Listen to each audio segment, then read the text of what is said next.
সুন্দর হয়ে গেছে আজকে আমাদের রেসিপি বেগুনের ভর্তা। এবার আমি হয়ে গেল পুরো কমপ্লিট। এটা আপনারা রুটি দিয়ে এবং ভাত দিয়েও খেতে পারে। রুটি দিয়ে বাচ্চা বড় বয়স্ক মানুষ যাদের দাঁত নেই তারাও খেতে পারবে।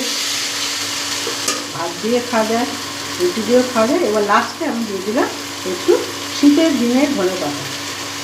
হ্যাঁ, ধনেপাতা কুচি দিয়ে দিলাম। দিয়ে আমি এটা একটু নাড়িয়ে এবারে গরম গরম আজকে বেগুনের ভর্তা কেমন বন্ধুরা? খেতে কেমন টেস্ট? খুবই সুন্দর লাগবে। খাবেন বানিয়ে। আর আজ তবে আসি। আর আমার চ্যানেলটা অবশ্যই লাইক শেয়ার সাবস্ক্রাইব করবেন।